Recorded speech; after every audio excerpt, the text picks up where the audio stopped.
blockchain academics. We're going to start off on CoinMarketCap like we usually do. Take a quick look at the prices. So from yesterday, we're up a little bit. XRP doing the most right now. You can see that nice swing. It's because I think yesterday they announced XRapid, which I touched on in the video yesterday, which is a commercial product they are launching. Let's get into today's news. A $1.5 billion blockchain fund is going to finance a stable coin for yen. You know how we have stable coin, we have the Gemini coin that just came out, we have USDT, Tether. So now there's going to be a coin that's going to be stabilizing the yen currency, so you can trade that exactly for the amount of what yen costs, which is pretty huge if you ask me. Because first of all, this is a huge fund.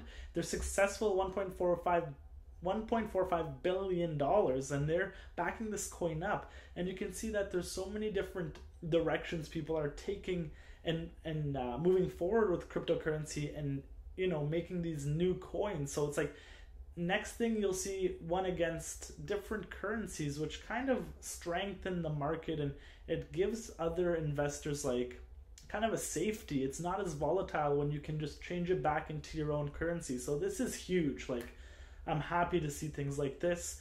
The coin may do well itself as well. You know, sometimes they go up 1% or 2%, or when they first come out, they do really good. So I think this was going to be huge, especially since that part of the world is bringing a lot of volume and they're trading a lot. So this, I'm going to look out for it. There's not a name specified for it right now, but they're just working on it. I want to bring up SIM swapping. So if you're not sure what SIM swapping is, it's basically somebody calls your phone provider, let's say you're with AT&T, and they convince, social engineer that, hey, look, I'm this guy. Let's say it's John. Hey, I'm John. I just lost my phone access. Can you verify my account or whatnot? Can you activate this new SIM card? And then they'll get a SIM card activated, and they'll restart your email, your Facebook, your Gmail, whatever it is, with via text messages with your phone number. And it's very crazy. It happened to a huge investor. I forget what his name was. Let's go AT&T SIM swap.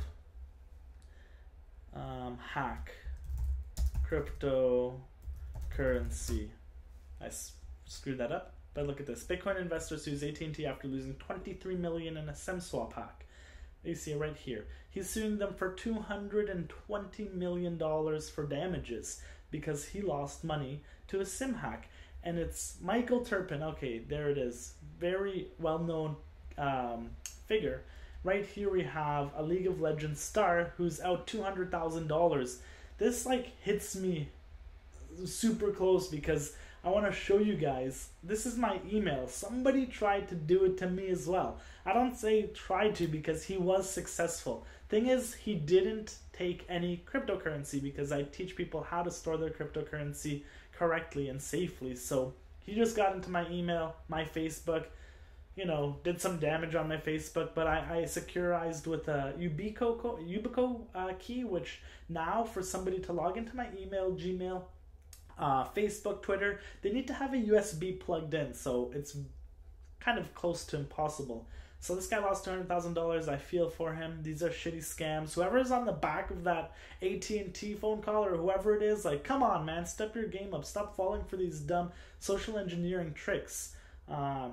And I doubt there's any way he can get $200,000 back, and he lost it from his Coinbase account, so he definitely restarted his Coinbase account with the phone number, because that's how you do it on Coinbase. Now touching on some of the best wallets of 2018. Coinbase, honestly, with that phone gimmick right there, I wouldn't put it as number one. I wouldn't even use Coinbase. Coinbase is doing some serious great stuff, working with regulatory boards, SEC, launching a bunch of products for accredited investors and unlocking a bunch of money for our market cap. But in terms of a wallet, you can do better. I would lean toward Exodus if you're going to use like a desktop wallet. There's different types of wallets: online wallet, desktop wallet, cold storage, paper wallet. But Exodus would be my favorite. Then you go to the hardware wallets. Here are Tracers. You got the Tracers here. You got the Ledger here. Let me open that up.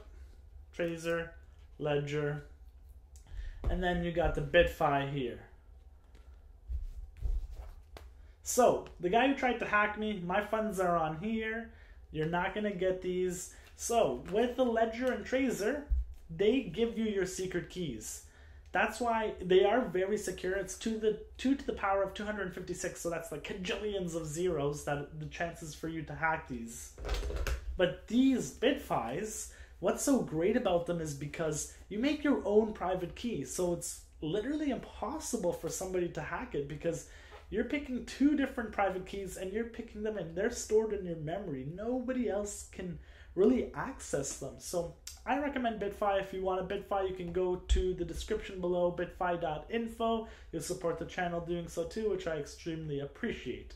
Let's touch on the last part, which is the China Central Bank, the what's it called? People's Bank of China. PBOC is the Central Bank of China, and they released a statement today kind of, bragging in people's faces and kind of pushing the fact like they were right, you know what I mean? So they did put a ban on ICOs, and you can see their notice today. The global share of domestic virtual currency transactions has dropped from the initial 90% to less than 5%, effectively avoiding the virtual currency bubble caused by skyrocketing global virtual currency prices in the second half of last year in China's financial market. The impact has been highly recognized by the community. Basically, they're saying that they saved China's people by not getting them into those extreme prices, not getting them into scams. Like, what do you think about that?